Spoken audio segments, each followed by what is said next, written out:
começando Viva Mais, o seu programa de saúde. É sempre um prazer estar com você aqui todo fim de semana, todos os sábados, né? E às vezes também nos domingos tem repetição. E todas as semanas nós trazemos pessoas que vocês sempre pedem, que vocês nos mandam e-mail.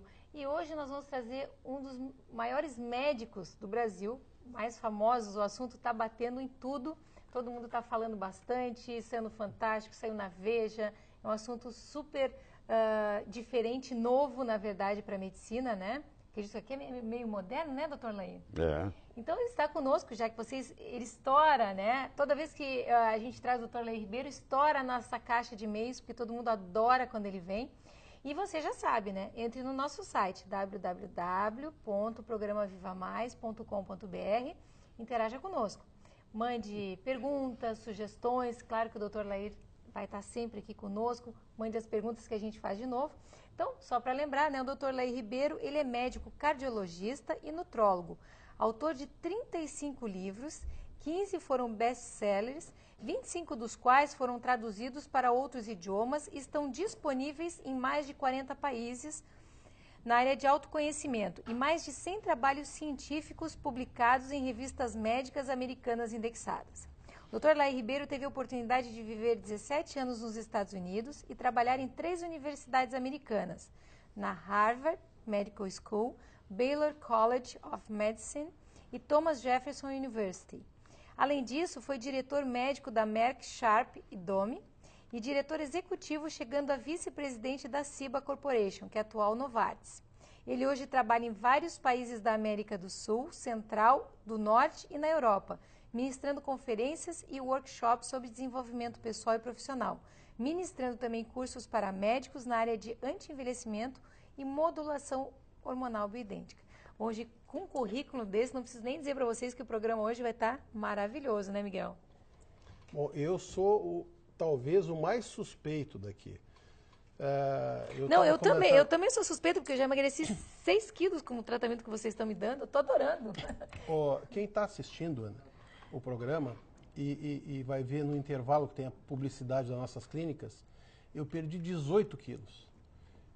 Então, assim, a primeira vez que o Laí veio aqui, eu devo dizer, como eu tive uma formação que eu acho que era muito ortodoxa, né, Laí? Porque eu trabalhei em UTI e tal, achava que conhecia muita coisa, eu vim meio desconfiado fazer entrevista, né?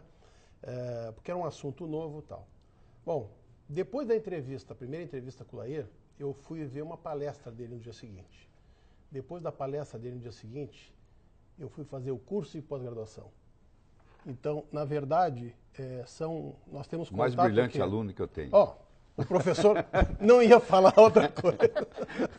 Eu costumo dizer que o mais brilhante é o meu filho, viu, Também, né? E eu fico orgulhosíssima porque meu irmão e meu sobrinho. É uma dupla imbatível. Eu só tenho a agradecer porque, assim, você que está assistindo, não desligue, não mude de canal, porque você vai ver que o Dr. Laí vai falar, além de um vasto conhecimento, o que impressiona é a didática do Laí. Dá vontade de não falar muito, deixar só ele falando. E realmente, assim, eu ganhei vida com isso, que se você vê as minhas fotos no vídeo de hoje e de 1 ano e meio atrás, é impressionante a mudança. E qualidade de vida. Que bom. Então, Laí, só tenho a agradecer. Fico feliz de saber disso, é por isso que a gente faz esse trabalho.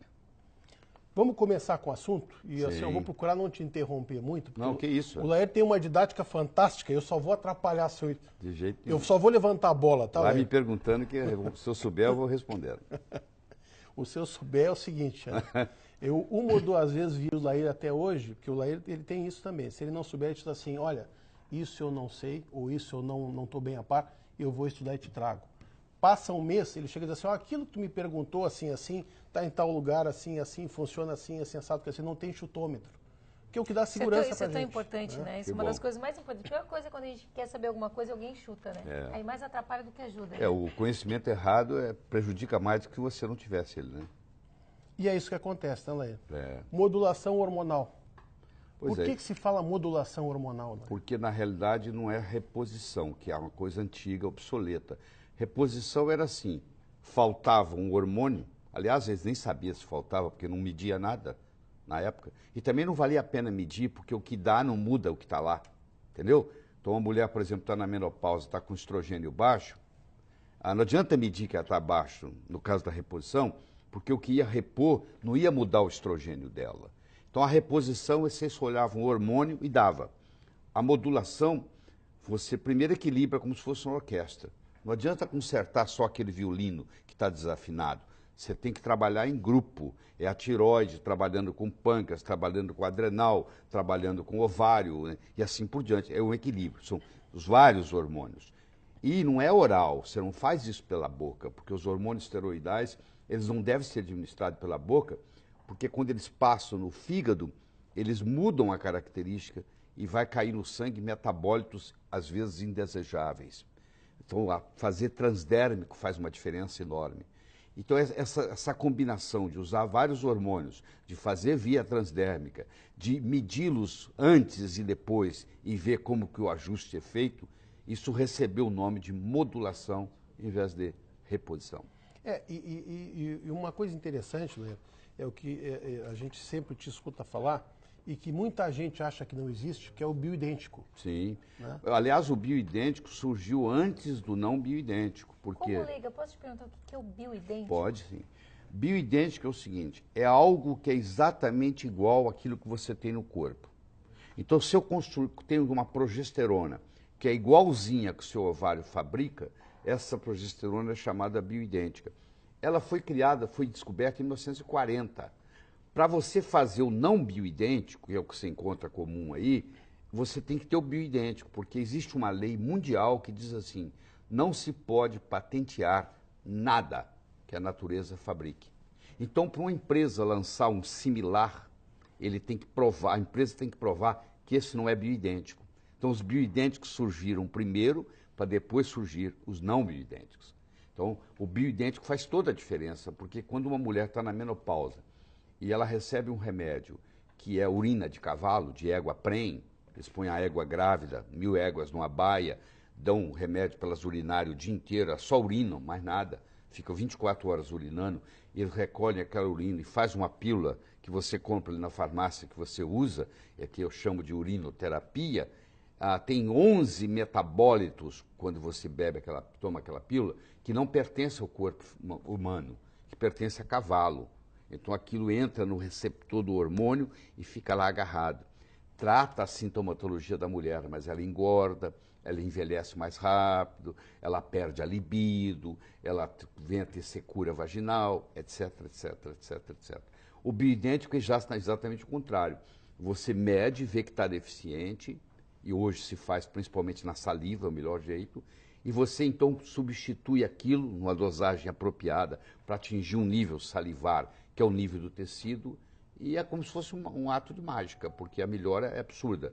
Eu digo para o médico, quando você começa a trabalhar com esse tipo de medicina, você vai se sentir muito mais orgulhoso de ser médico, porque o paciente vai dizer para você, doutor, eu nunca melhorei tanto na minha vida, muito obrigado.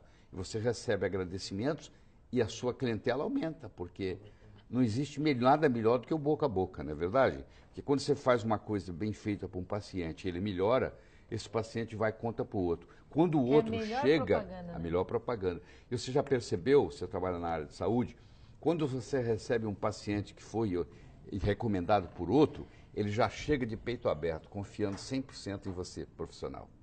Já viu o resultado, né? Laíra, o que a gente tem de médico hoje em dia, que o Vitor é o meu médico, né? Sim. Claro que eu comecei fazendo contigo. Certo. Fui perdendo o medo de suplementar, eu chamo de suplemento. É um suplemento, não tenho dúvida, suplemento. Porque remédio é o que a gente compra que não tem, que o corpo organismo não tem. reconhece.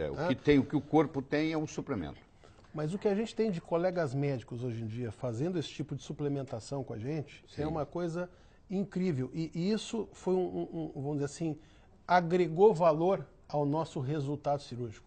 Porque o pessoal diz assim, anti-envelhecimento. Eu digo, pô, mas querido, eu sou cirurgião plástico, faz 30 anos que eu faço anti-envelhecimento. Ou tu acha que eu, como cirurgião plástico, vou envelhecer os outros? É verdade. Né? A medicina do anti-envelhecimento não existe. Eu digo, então a minha especialidade não existe. É verdade. Né? Porque o cara vai lá para fazer a face, eu vou fazer o quê? Vou envelhecer ele? Você vai fazer ele parecer mais jovem. Mais jovem, né? Então, se eu Nunca chegou um lá dizendo, eu quero parecer mais velho. Mais velho, não, por enquanto não. Né? E se aparecer, não vai ser comigo. Né? Então, esse agregar valor que a gente conseguiu com a nutriendocrinologia que a gente aprendeu contigo, Sim. é uma coisa que faz com que o paciente, é incrível. É. Além de fidelizar o paciente, ele não te larga mais. Eu não larga mais, não, eu concordo. Deixa eu fazer um comentário interessante aqui para quem está nos assistindo. Nós temos uma medicina chamada pré-genômica, que é antes de 2003. E nós temos uma medicina chamada pós-genômica, que é depois de 2003. Em 2003 foi publicado o genoma humano. 13 anos de pesquisa, bilhões de dólares, publicou-se o genoma humano. Esperava-se que nós íamos ter pelo menos 120 mil genes, porque nós temos 120 mil proteínas diferentes no corpo. Então a esperança era que, a expectativa é que ia ter 120 mil genes. E qual não foi a surpresa? Que nós temos apenas 23 mil genes funcionais. O arroz que você põe no seu prato tem 35 mil genes. Você tem 23 mil. Mas você é muito mais complexo do que o arroz. Como o arroz pode ter 35 mil e você ter apenas 23 mil? Aí chegou-se à conclusão que quem controla a biologia não é a genética, é a epigenética. Antigamente, o que se chamava de lixo do DNA era um conjunto de proteínas que ficavam em volta do DNA que ninguém sabia para que servia e chamava lixo. Era o lixo, era o junk. Hoje sabemos que ali estão as proteínas reguladoras, que vão regular a expressão gênica. E traduzindo isso para você, a mãe morreu de câncer de mama, a irmã mais velha morreu de câncer de mama, a mulher vai no consultório e diz para o doutor, eu vim aqui porque eu quero tirar minhas mamas, eu quero fazer uma mastectomia radical bilateral profilática. Que é um crime. Que é um crime. Porque a minha mãe morreu de câncer de mama, minha irmã mais velha morreu, eu mandei meu sangue para os Estados Unidos e eu tenho o gene do câncer de mama. Antigamente você não tinha o que fazer, era esperar vir o câncer. Hoje você vai dizer para essa mulher, ó, das duas uma, ou a senhora vai ingerir crucífera é brócolis, é repolho, é nabo, é couve-flor, é couve de Bruxelas, etc., 2 vezes por semana, ou a senhora vai ingerir um suplemento chamado indol 3-carbinol, 200 miligramas, diariamente, ad infinito, pro resto da vida. E isso não vai permitir a expressão gênica. Olha que bonito. Se você pegar uma colmeia de abelhas, é redundante colmeia de abelhas, mas eu pegar uma colmeia, você vai ver que a abelha rainha, ela vive 6 anos. A abelha operária vive 5 semanas. A abelha rainha vive 62 vezes o que vive uma abelha operária. E elas têm o mesmo genoma. Numa colmeia, todas as abelhas são gêmeas idênticas. Elas têm exatamente o mesmo genoma. O que faz a abelha rainha viver 62 vezes mais? O alimento, a geleia real, é feito para ela. Só ela ingere a geleia real. Olha a importância da nutrição. Quer dizer, porque ela se alimenta da geleia real, ela vive 62 vezes mais do que a abelha operária. Esse conceito é o chamado nutrigenômica, que é o uso do nutriente para mudar a expressão gênica. E isso é uma grande descoberta. E eu digo para as pessoas, você não é refém da sua hereditariedade. Não, meu pai morreu de câncer de mama, de câncer de próstata, minha mãe morreu de câncer de mama, eu estou fadado a ter câncer. Não é verdade, entendeu? Ninguém é refém da sua hereditariedade, porque hoje, com a epigenética, com a nutrigenômica, nós podemos revolucionar tudo. Isso é que é o bonito. Legal. Você dá para o paciente a esperança, entendeu? Ele chega ali preocupado. O senhor falou em geleia real para a abelha rainha. Sim. Ele tem algum efeito em nós humanos? Não é do mesmo jeito, e tem um porém. A geleia real foi feita para a mulher, para a fêmea. Então ela tem bastante hormônio feminino. Então eu não aconselho o homem a fazer uso de geleia real a longo prazo, porque ele vai ter consequências outras. Que é um alimento estritamente feminino, feito para a rainha. E na mulher ajuda?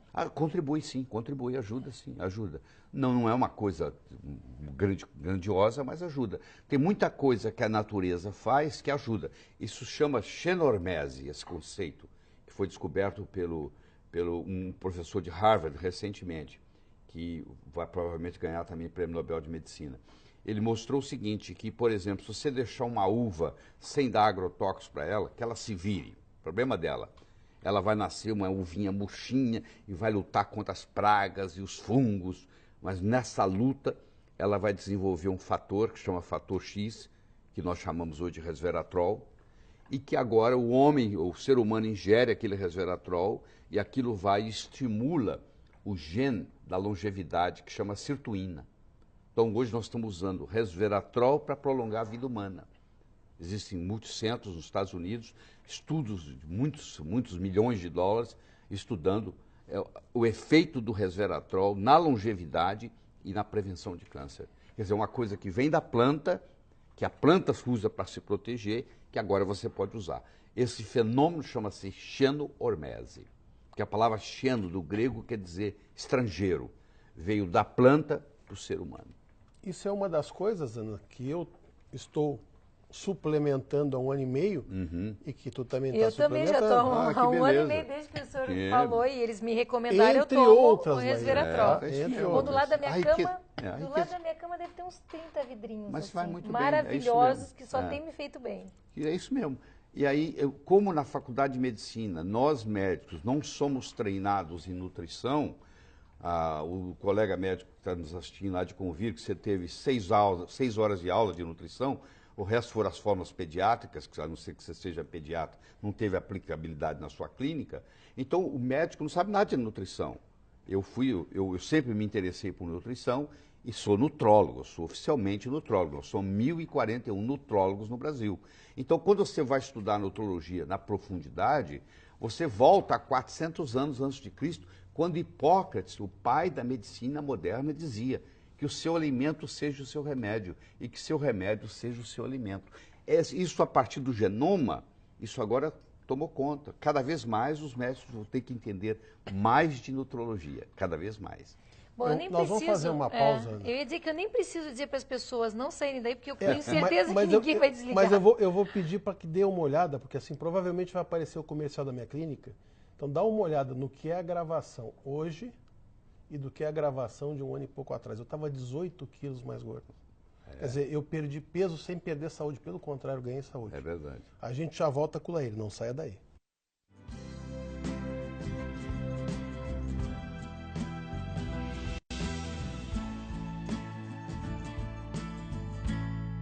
Olha, eu tenho certeza que você não mudou de canal. Nós continuamos com o Dr. Laír Ribeiro. E o Laír iniciou o programa falando sobre algumas coisas, agora vai ficar mais interessante ainda. Você quer ver uma coisa engraçada? O que é normal de laboratório, Laír? Porque assim, na medicina a gente não tem aula sobre isso. A gente vai aprender com outro, com cada um com um. Certo. Isso é uma questão estatística. É o seguinte, quando você chama, a palavra normal na estatística significa uma média com 2 desvios padrões para cada lado. Traduzindo isso em miúdos.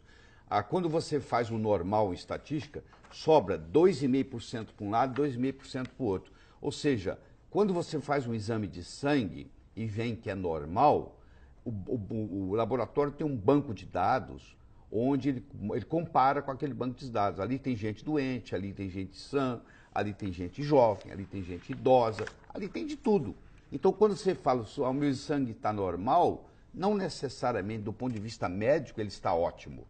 Nós, na medicina, temos que trabalhar com o que é ótimo e não com o que é normal. Então, aquilo que é desejável, eu quero estar no extremo direito. Aquilo que é indesejável, eu quero estar no extremo esquerdo. Vou dar um exemplo. O chumbo normal é de 1 a 8. Não, para mim, o meu chumbo tem que estar 0, pô. Quer dizer que agora eu estou com 0 de chumbo, eu vou fazer suplementação com chumbo, só faltava essa. Não, o meu é 0. Eu não tenho culpa que a população esteja contaminada com chumbo. Por isso que o normal da estatística, quando faz o exame, é que o chumbo seja de tanto a tanto. O ser humano não é para ter chumbo no corpo. O chumbo tem que ser 0. Enquanto ele não tiver 0, eu não dou alta no paciente. Essa é uma das dificuldades quando a gente começa a falar com o paciente, né? Porque o paciente chega com a bateria de exames, né? Sim. Diz assim, não sei quantos olharam e disseram que está tudo normal. Daí a gente tem que começar a explicar. Aí você começa a mostrar os pontos. Quem é que faz exame no Brasil? Geralmente é doente. Nós estamos falando da média de normal dos doentes. Dos doentes. Não dos sadios. Exatamente isso. E hoje em dia, para modulação, existe um upgrade no exame. Muito grande. Porque antigamente se trabalhava com sangue. Hoje o ideal é saliva. Por quê? Porque na hora que você vai medir no sangue, você centrifuga o sangue e separa o plasma das hemácias. E o hormônio vai junto com a hemácia. E aí, quando você mede ele está baixo. E aí você suplementa, continua baixo. Você suplementa até você saturar todas as hemácias para poder ele subir no plasma. Aí a pessoa já está com excesso de hormônio. Então, para monitorar, tem que ser a saliva. E, por exemplo, o cortisol. Você vai medir o cortisol para saber o quanto que essa pessoa tem de estresse. Se você mede o cortisol lá no laboratório, a pessoa levanta, dirige, enfrenta o trânsito, briga com a recepcionista, a enfermeira tem dificuldade em pegar a veia. Quando você pega aquele cortisol, por exemplo, não vale nada mais, porque você não sabe o que é um cortisol basal. Agora, quando você faz na saliva, depois que você acorda, antes que você levanta, você cospe num tubinho. Fechou, mandou para o laboratório. Aquilo ali é o seu cortisol basal. É depois de uma noite de sono, agora você está medindo. Aí o médico vai dizer, bom, seu colesterol está normal, seu cortisol está normal, está alto, está baixo, entendeu? A diferença é muito grande, muito grande. Isso é muito interessante, porque assim, ó, eu fazendo a minha suplementação, sim, eu fazia a medição sanguínea. Certo. Né? E você pegou meu exame de há um mês e pouco atrás. Foi verdade. Né? E tinha assim, excesso lá, né? Estava excesso. Estava excesso, então, é verdade. É justamente essa diferença. O exemplo típico, né? Porque outra coisa que o pessoal não se dá conta é que moléculas muito grandes não passam na saliva. Né? Então o cara mede no sangue e vê, testosterona total, que nem apareceu em programa de televisão, achei uma graça aquilo. Né? Dizendo, não, fulano de tal não precisa suplementar. Daí mostrou um velhinho todo ruim que dizia que estava com dor no ombro por causa da suplementação. Não tem nada a ver a testosterona com a dor no ombro. Nada, pelo Daí, contrário. De forma pejorativa, o vovô super-homem, que apareceu o Dr. Life malhando lá, qual é o vovô que não queria ser super-homem? É verdade. Para começar. Tem, né? 73 anos. 70 e tantos anos. Né? Tem o outro, o Robert, o Bob Del Montec, né? Que com 80 e tantos estava com um físico invejável. Então, o que tem de pejorativo isso? Quer dizer, nada. Eu preciso envelhecer? Eu não quero envelhecer. Tá? Lair, quando é que a gente começa a pensar em fazer modulação na mulher, por exemplo? Infelizmente, cada vez mais cedo, porque a mulher hoje ela começa a tomar pílula aos 14, 15, 16 anos. Com 10 anos de pílula, você pega uma moça com 25 anos, ela já está menopausada há 10 anos.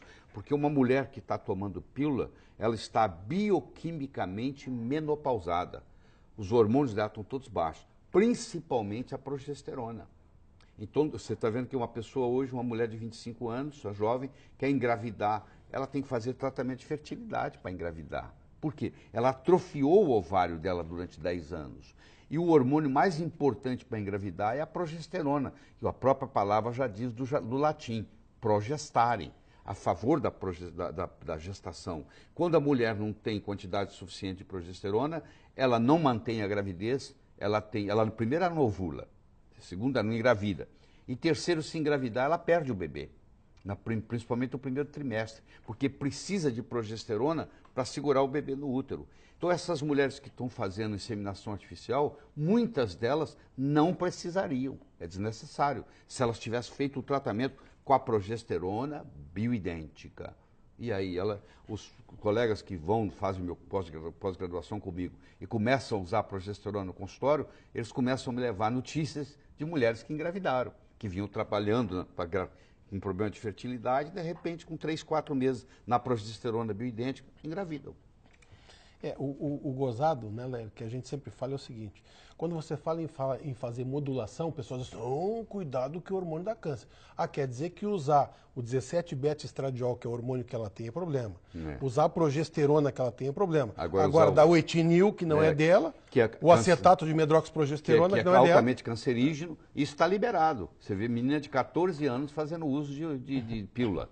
Isso está liberado. E a Organização Mundial de Saúde, recentemente, classificou a pílula anticoncepcional cancerígena no mesmo grau de tabaco. Igualzinho. Mas ninguém fala nada, né? Grupo igualzinho, mesmo risco. O risco de uma pessoa que fuma e de uma mulher que toma anticoncepcional oral, o risco de câncer classificado pela Organização Mundial de Saúde é o mesmo. Ou seja, é um cancerígeno. E o anticoncepcional, aquele intradérmico? Depende do que foi implantado. Se foi implantado bioidêntico, o estrago é menor do que se foi implantado não bioidêntico. Eu digo menor pelo seguinte, porque a mulher o corpo dela tem uma inteligência, ela tem um ciclo. E isso aí é muito debatido, mas eu sou da escola a favor de que a mulher deve menstruar quando ela está no período de menstruar, porque ela faz uma limpeza. Na medicina chinesa, a menstruação é uma desintoxicação, a mulher desintoxica. Existem escolas hoje que não deixam a mulher mais menstruar e acham que estão fazendo uma grande coisa. Na minha opinião, estão errados, na minha opinião.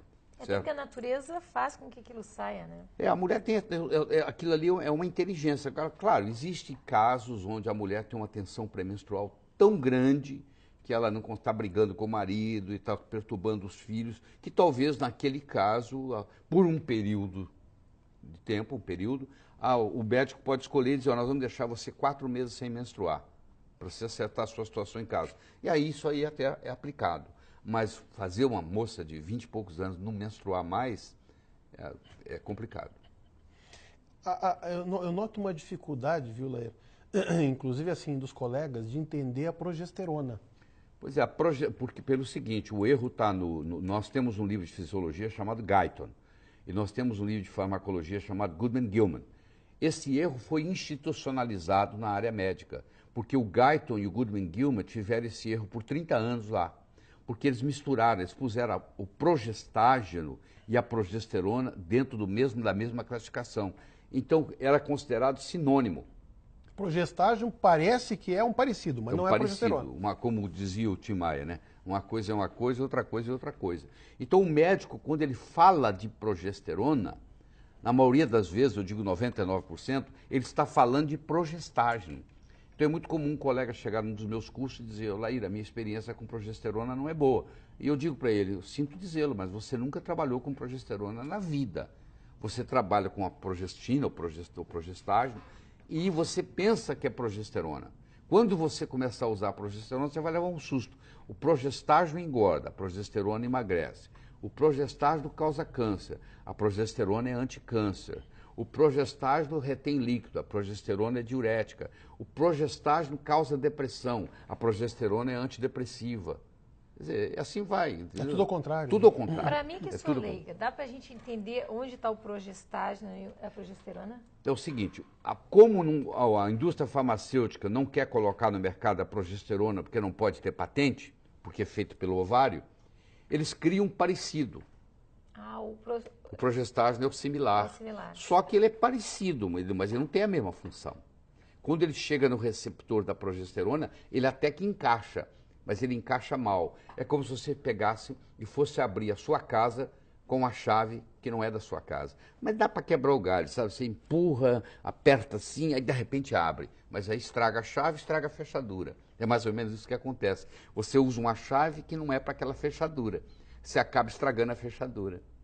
Entendeu? Faz sentido? Muito. Tá bom. E tem outra confusão grande, Leir, que é de progesterona com quem já está na menopausa e progesterona com quem tirou o útero, que não tem nada a ver, né? Porque é o seguinte, antigamente a pessoa usava o remédio que é o conjugado equino, que é o remédio que vinha da urina da égua, prem. Não serve nem para a égua, só se ela estiver grávida. Se você der para a égua não grávida, faz mal. Então isso era colocado, e tem aí na farmácia para vender até hoje, tem muita gente que toma, infelizmente. Esse remédio, ele causa câncer de útero. Aí descobriu-se que o progestágeno, e a progesterona também, não deixa ter câncer de útero. Então, quando a mulher ia tomar o hormônio de cavalo, o médico passava o progestágeno para não deixar ter câncer de útero. Só que o progestágeno causa câncer de mama. É mais ou menos assim, você chegava no meu consultório e eu perguntava assim, doutora Ana Paula, a senhora prefere câncer de útero ou câncer de mama? Só tem opção, entendeu? Então o que acontecia? Você queria tomar o remédio, que dava câncer de útero, eu lhe dava um progestágeno para não ter câncer de útero. Quando o seu útero era removido, aí eu falava assim, eu tenho boa notícia para você. Agora eu posso tirar o progestágeno, porque não tem jeito de você ter câncer de útero sem útero. Então ficou na cabeça do estudante de medicina que a mulher sem útero não toma progesterona, porque se chama progestágeno de progesterona.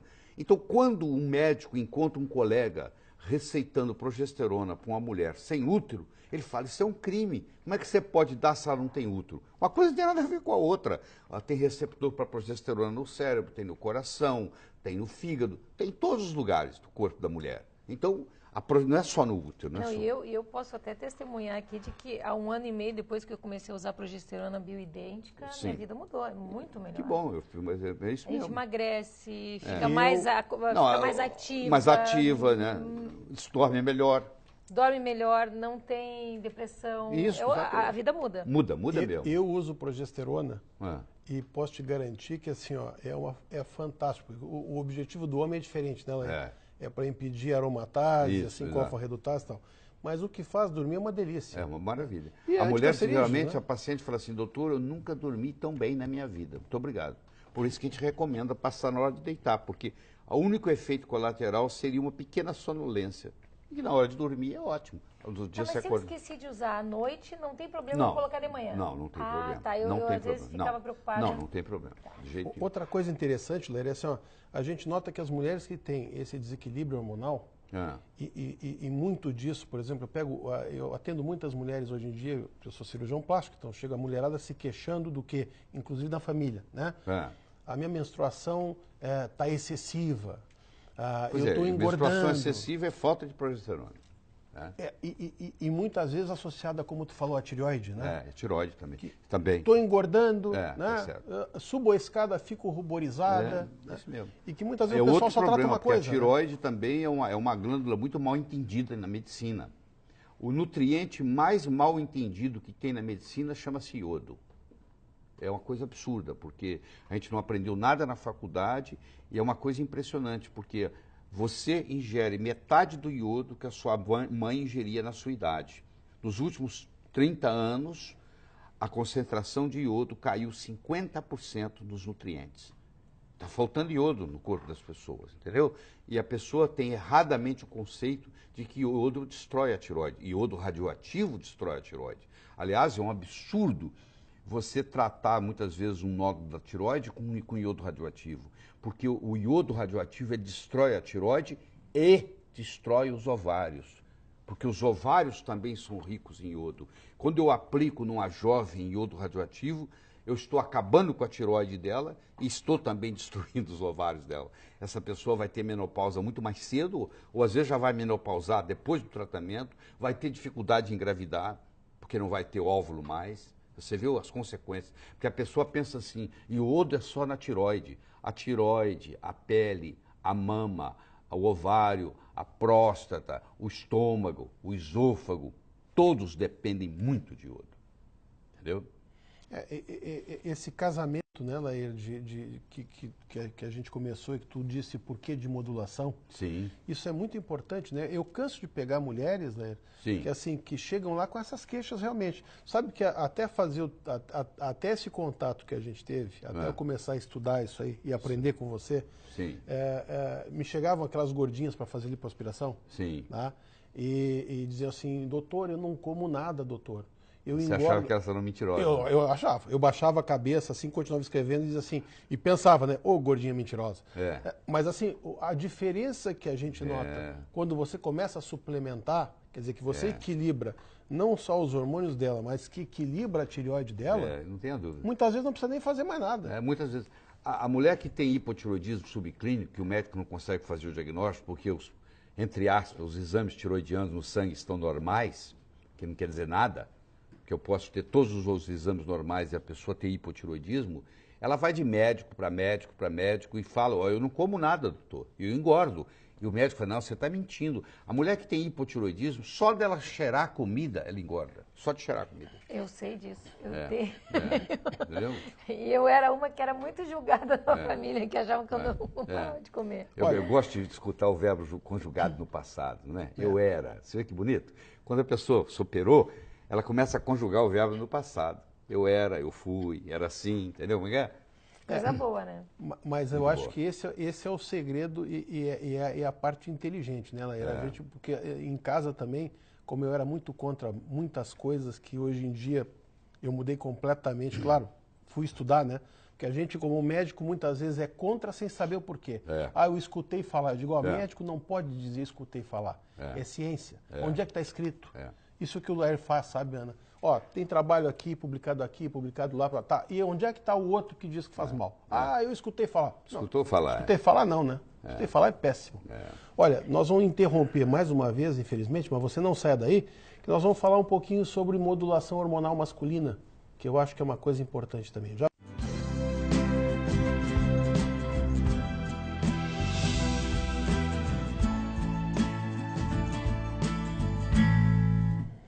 Olha, o assunto é mais do que atual, você já viu em programa de canais abertos aí, já viu sair em capa de Veja, tá? Sempre controverso, porque infelizmente tudo que é novo é controverso, o pessoal muitas vezes é contra sem saber por que é contra, que era o meu caso, né? Ah, eu sou contra. Você é contra por quê? Não, porque eu trabalhei não sei aonde, trabalhei em UTI, sou contra o hormônio. Você é contra, mas por quê? Ah, porque eu escutei falar, meu amigo, escutei falar para quem faz medicina, é conversa de comadre. Olha, nós estamos falando hoje com o Dr. Lair Ribeiro. Aqui você tem como adquirir esses DVDs, que são muito interessantes. Quem quiser ter uma noção e quem quiser saber um pouco mais sobre modulação feminina, modulação masculina, que é isso que o Lair explicou, que é uma reorganização entre os hormônios, não uma coisa só, não é dar um hormônio só ou outro só, né? Mas é fazer com que eles trabalhem em conjunto. E tem o telefone, inclusive, tá? Que é 11, que é de São Paulo, 3889-0038. Eu estou indicando para vocês pelo seguinte, eu comprei todos os DVDs. E o meu lazer hoje em dia, e o pessoal que convive comigo na clínica sabe disso, o pessoal da família também sabe. Eu tenho no meu quarto, como eu moro numa casa associada à minha clínica, entre um paciente e outro, eu vou lá e boto o DVD do Lair e fico assistindo. Então, eu posso indicar, porque assim, ó, eu sou usuário, da mesma forma que, como eu indico para vocês modulação, bom, eu perdi 18 quilos com isso. E quem está comigo no dia a dia, quem está comigo na academia, sabe a diferença que fez isso. Nós falamos bastante sobre modulação feminina. Lair, quando é que o homem deveria começar a se preocupar com os hormônios? Eu gostaria de começar, Miguel, falando sobre o aspecto da testosterona. Eu digo sempre o seguinte, testosterona é também um hormônio sexual, mas ele é muito mais que sexual. O órgão que mais tem receptor para testosterona é o coração. Quer dizer, o cara que está com dificuldade de subir escada é porque ele está com problema de testosterona, na maioria das vezes. Dos ossos, os músculos, o cérebro. O homem, quando começa a perder testosterona, e tem homem aí com 35 que já está perdendo, ele começa a tropeçar em manequim no shopping e pedir desculpa. Ele começa a ter dificuldade de estacionar o carro. Começa a bater com para-choque, porque ele perde essa noção tridimensional do pensamento. O homem tem um pensamento tridimensional bem elaborado. Ele tem noção de norte, sul, leste, oeste. Isso é característica masculina. E isso é a testosterona que dá. Ele perde a habilidade de fazer conta de cabeça. Ele tem que usar a maquininha. Isso é a parte não sexual. A parte sexual, a testosterona, ela interfere na ereção, na libido, na orgasmo e na ejaculação. E o homem pode ser comprometido com um desses ou todos juntos. Ele pode chegar no consultório e falar, eu não tenho mais vontade, mas se pintar o clima eu tenho ereção. Eu tenho vontade, mas não tenho ereção. E assim por diante. E isso acontece às vezes, o segredo é medir. Porque eu pego jovens de 30 anos de idade que estão com a testosterona baixa. E eu já peguei indivíduos de 75 anos de idade com a testosterona normal. Isso varia muito da alimentação, que tipo de comida a pessoa come, que tipo de óleo ela usa na cozinha, faz uma diferença enorme, entendeu? Se ela usa soja ou não usa soja, o óleo de soja para o homem é um problema seríssimo, também para a mulher, mas principalmente para o homem, porque ele é muito feminilizante, ele tem muito hormônio feminino. Então, na casa onde cozinha com soja o tempo todo, o óleo de soja, o homem começa a perder a testosterona. E ele perdendo a testosterona, ele perde a autoconfiança, ele perde a capacidade de decisão, ele chuta o pau da barraca, ele quer vender tudo que ele tem, ele não quer se preocupar com mais nada, ele não quer construir nada novo. Quando você pega um paciente que está com deficiência de testosterona e você faz a modulação com a testosterona bioidêntica, surge uma outra pessoa na sua frente. É impressionante a diferença, a resposta, e não é só da parte sexual, não. E eu sempre digo o seguinte, sempre que você for fazer uma modulação com testosterona num homem, você tem que tomar cuidado da dinâmica do casal, porque um casamento que não tem sexo há 10 anos, e de repente você modula o homem, e ele começa a ter ereção toda manhã, isso pode perturbar o relacionamento. Então ele tem que, eu sempre digo, você quer fazer isso, continuar casado, traga sua esposa para também fazer a modulação, porque senão você cria uma dinâmica que não é favorável dentro do casamento. E existe uma tendência do homem, eu estou te falando isso porque assim, a gente faz cirurgia masculina há muito tempo. Sim. Né? Diminuiu bastante hoje em dia esse negócio de machismo e tal, porque eu não vou fazer exame, que imagina. Mas a gente sabe que a menopausa ou a andropausa masculina, ela acontece antes do que da mulher, normalmente. Bem antes, bem antes. A mulher acontece tudo entre os 45 e 55, é a média, né? No Brasil, a mulher entra na menopausa aos 52 anos, média. O homem não, ele começa devagarinho já aos 35, ele vai caindo, 3 vezes por semana, 2, é uma por mês, é uma por ano, que beleza, é hoje. Você entendeu? Mais ou menos assim. O cara não ovula, né, Lair? É. Então, como não ovula e não tem essa alteração de menstruação, o cara acha que é normal. Né? Olha, a gente pega seguido também, cada vez mais seguido, gurizada nova, até porque assim, quando se fala em modulação masculina, tem que se diferenciar do que o pessoal costuma usar de bomba, né? Que não tem nada a ver com isso. Não tem nada a ver. Esses anabolizantes que são usados, eles não são bioidênticos, eles podem causar danos hepáticos, eles podem causar danos de atrofia testicular, eles têm uma série de efeitos colaterais que devem ser evitados.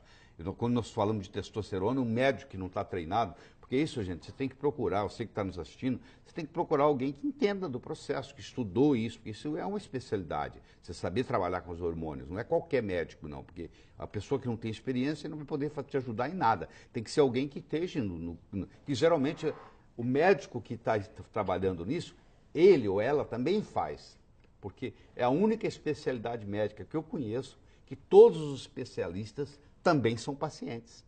Também fazem parte. Geralmente começa assim, o médico faz nele mesmo, vê o resultado espetacular que é, e aí começa a fazer nos familiares, e começa a fazer nos clientes, e tem toda essa revolução.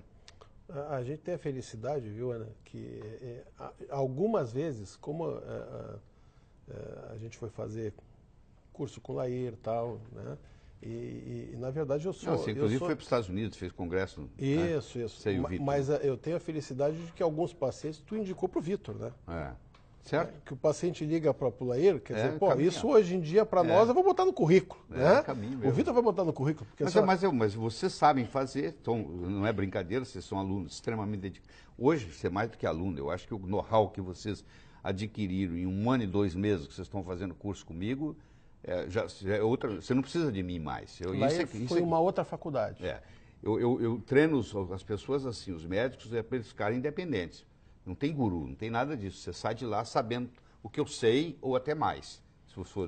Vai ser difícil, né? Vai ser difícil. O conhecimento geral do Lair, eu não estou rasgando seda, não. Você já sabe que eu trouxe inúmeros colegas aqui e os que são realmente, vamos dizer assim, fora do normal. Eu tive alguns na faculdade e a gente faz questão de falar porque é com conhecimento de causa. Né? Então, é uma felicidade porque, como o Lair falou, a gente começou a fazer o tratamento na gente mesmo. Isso, mas isso aqui é o melhor jeito. E uma coisa que é importante a gente falar é que também, como todas as especialidades, tem gente que faz não da maneira correta, né? Como em toda profissão, né? Na minha área de implantodontia tem então, gente que faz só por fazer um cursinho de fim de semana. Exatamente. Na verdade, tem que fazer o pós-graduação. Então, tem que você vê, procurar quem realmente estão lá comigo há 14 meses. E você pode perguntar para o Miguel, a gente não perde tempo, né, Miguel? Não. 9 horas começa, vai até às 18, 9 horas começa, a gente não perde um segundo lá, o tempo todo está aprendendo, né? E é o tipo da coisa, Lair, que não vale a pena a gente perder. Sabe que normalmente, ainda mais médico mais velho, eu cheguei a comentar isso aqui, a gente deu uma aula no Congresso Brasil e Estados Unidos de cirurgia plástica e me pediram para falar sobre modulação. Eu tenho essa aula pronta, inclusive. Que bonito. Tá? E o interessante foi o seguinte, Lair, porque eu dei metade da aula e eu parei e falei o seguinte, olha, que não é o normal em cirurgia plástica, né? Em sessão plenária deixam só o membro titular, que é o professor da especialidade falar. Falei, eu pedi autorização para o colega tal, e quem vai falar agora o restante da aula é meu filho, que é o meu médico. Sim. Laír, não saiu ninguém da sala. Certo. Em congresso a gente está acostumado que quando sobe um médico mais novo, É. os médicos mais velhos, né, olham assim, o que esse guri vai falar, tal, não sei o quê. Laír, não saiu ninguém da sessão. Que bonito. E o pessoal ficava grudado na tela para ver Mas o que o estava bacana, passando. eu observo todo mundo, né? Eu observo o Vitor quando ele está dentro de sala de aula. Eu percebi quando ele chegou e hoje, né? Você vê que o brilho do olho dele mudou. Ele hoje é uma pessoa extremamente apaixonada pela medicina. Percebi essa evolução nele nesse 1 ano e pouco, como é que ele foi se encantando com o processo, entendeu? Até a apresentação, isso é muito bonito. Para atender paciente. É, acredito. Até isso tem muito a ver do que a gente fez lá na... Que bonito. Pois é. Eu está aqui em Porto Alegre, né? Trabalhando comigo ali, graças a Deus. E é meu médico. Beleza. Eu queria aproveitar que tu é cardiologista, tá? Sim. Porque existe uma confusão também no aspecto de testosterona coração. Sim. Né? Tem gente que acha que prejudica usar. A testosterona é, na realidade, um hormônio, sobretudo cardíaco. Ela provoca vasodilatação coronariana, ela é usada no tratamento de insuficiência cardíaca congestiva, com sucesso, entendeu? Ela é usada na prevenção de angina, com sucesso. E eu vou te dizer, eu não tenho nada no coração, mas se eu tivesse, eu andaria no bolso com uma testosterona sublingual mais do que um isordil sublingual, entendeu? Que é uma nitroglicerina, porque o efeito é espetacular, tanto do ponto de vista de dilatar a coronária, quanto do ponto de vista de aumentar a contratilidade cardíaca.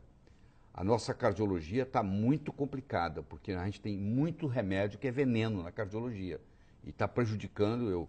Eu fui diretor médico da Merck Sharp Dome nos Estados Unidos, fui diretor executivo, cheguei a vice-presidente da Novartis, na época, Ciba Corporation.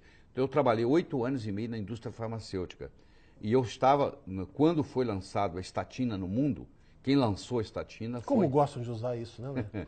Quem lançou a estatina foi a Merck Sharp Dome, com o Mevacor, que é a lovastatina. E eu era o diretor médico da Merck. Então eu tenho conhecimento de causa. Eu sei como é que funciona. E hoje existe um exagero muito grande no uso da estatina, porque a estatina, antes de baixar o colesterol, ela baixa uma coisa chamada coenzima Q10, que você não consegue viver sem ele. Então, as pessoas que tomam estatina, que não estão tomando coenzima Q10, elas têm fadiga, elas têm dor muscular, elas têm dificuldade de locomoção, entendeu? Elas começam a ficar deprimidas. E isso é por falta de coenzima Q10, que a cardiologia, por incrível que pareça, ainda não descobriu isso. Isso está no mundo inteiro, é uma coisa fabulosa. É um suplemento, não existe geração de energia, de ATP no corpo sem coenzima Q10, e a maioria dos médicos ainda não sabe como trabalhar com coenzima Q10, que você conhece muito bem. Né? Como chega a gente, Lair, com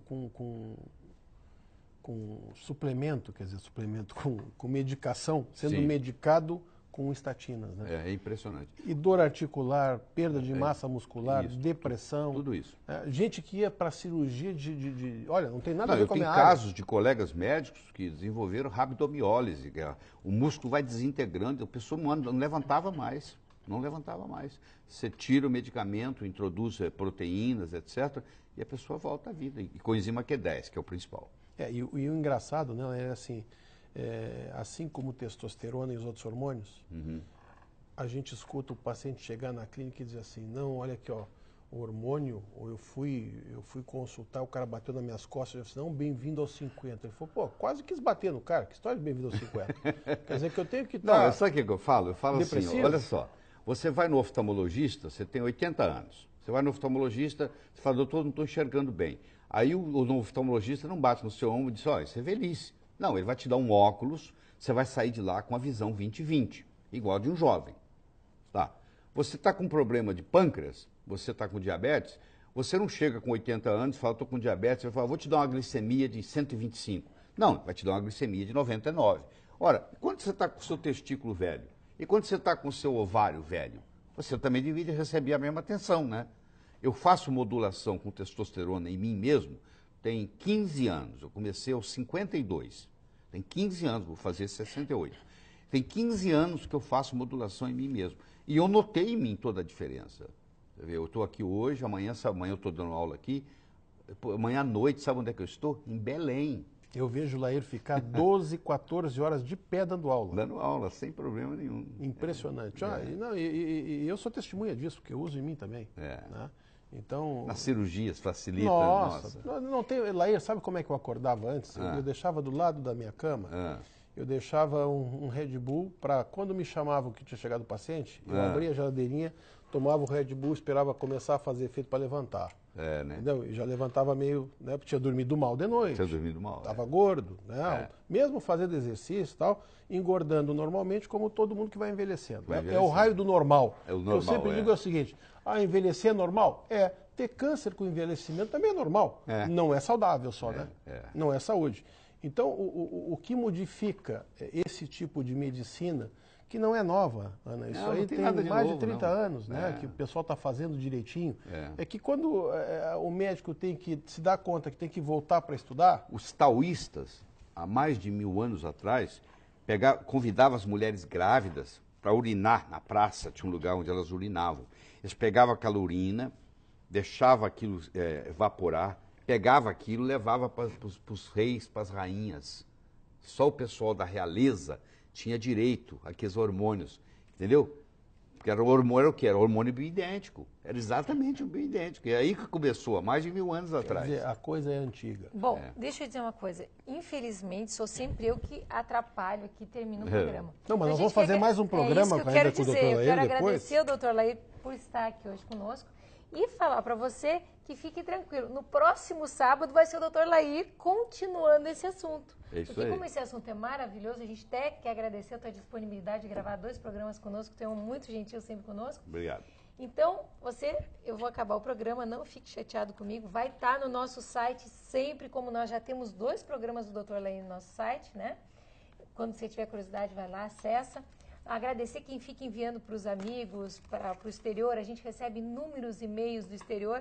Então, continue, né? A gente adora a sua companhia todo sábado e a gente se encontra no próximo sábado. Mas não se esqueça, entre no nosso site www.programavivamais.com.br, que vai estar esse programa, todos os outros, e sábado que vem a gente espera você para estar aqui conosco e com o Dr. Lair novamente aqui. Até mais.